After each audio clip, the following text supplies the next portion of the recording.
Alright, part 2 of making these collaboration toys. In part 1 we made the molds and now it's time to pour some resin into them.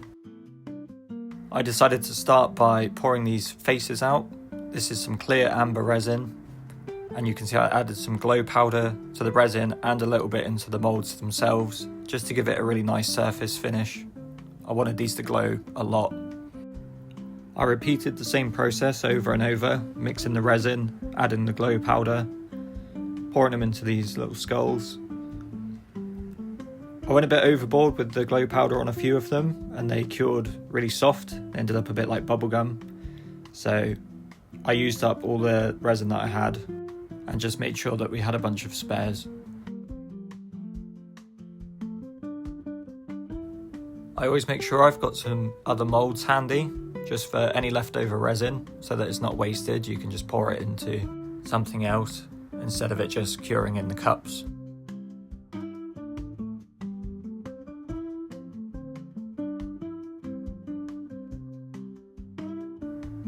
Here's the resin I used for the bodies. This is a black resin. I've not used it before. This stuff absolutely stunk. I had the window open, I had a mask on, but yeah, it was really stinky stuff.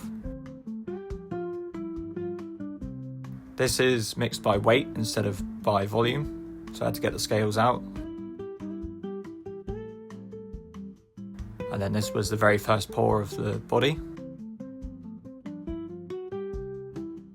I was a little bit shy of the full amount, so this one came out a little bit hollow on the bottom, but we kept this one as the artist proof. Here was the first test fit of the cast parts. I was liking how it was looking at this point.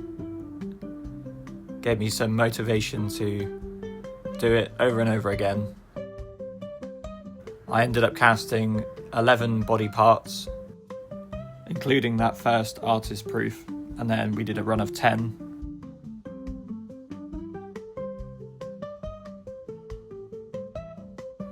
I was able to get them out of the molds without cutting down the sides, so it didn't create any new seam lines. It was all on the bottom, which I ended up sanding anyway.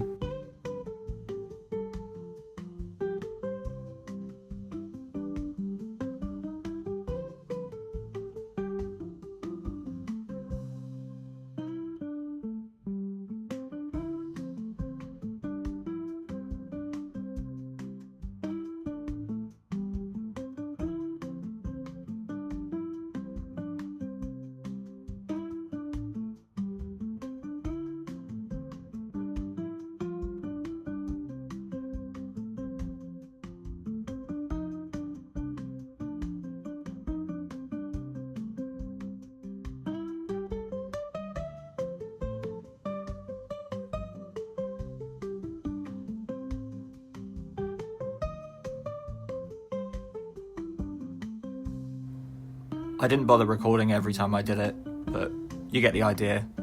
Just do it over and over, mix it up, pour it in, shake it about, try and get as many bubbles out as possible.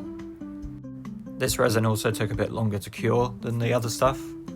Before it was about 20 minutes, but these were just over an hour for each body part.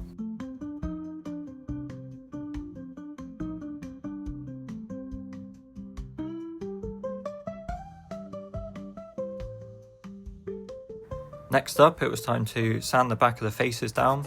They had some slight raised edges, so knocked those back so that they can make a nice good contact with the bodies, ready for gluing. I didn't film it, but I also scored up the back of the faces with an X-Acto knife just to give them a bit more texture for the glue to bite onto.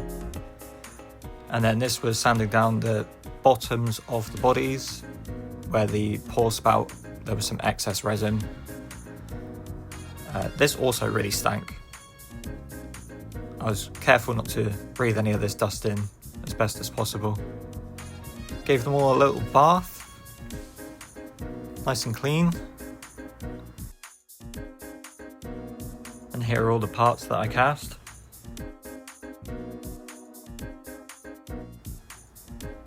Another little test fit. See how they're looking.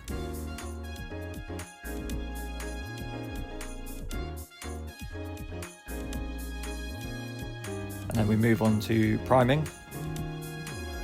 This is a light grey primer from Vallejo. It's a model paint, water-based.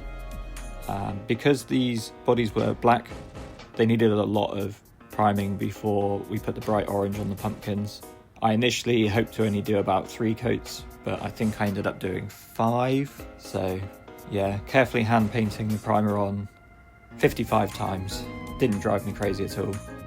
The good thing about this was I could be a little bit loose with it because the bodies were so glossy. I could just use a toothpick to scratch off any excess paint.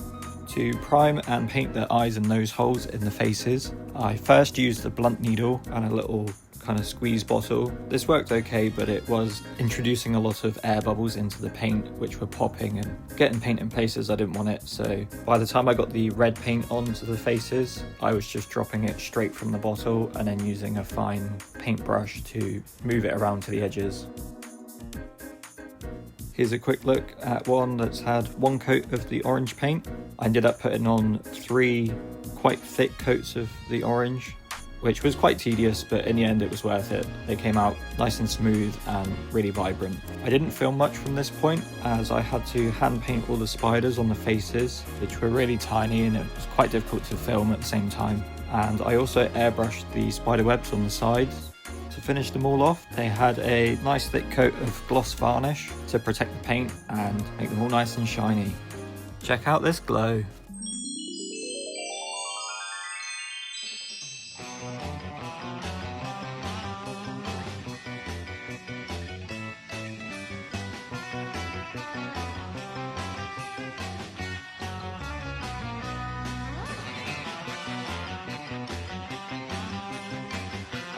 To finish these off and package them up, Tammy designed this really cool header card with all the features. And we bagged them up, stapled the cards on, and I'm really happy and proud to say that they've sold out. So thank you so much to everyone that picked one up. Really appreciate the support, and keep an eye out for more toys coming out soon. More collaborations maybe. Peace.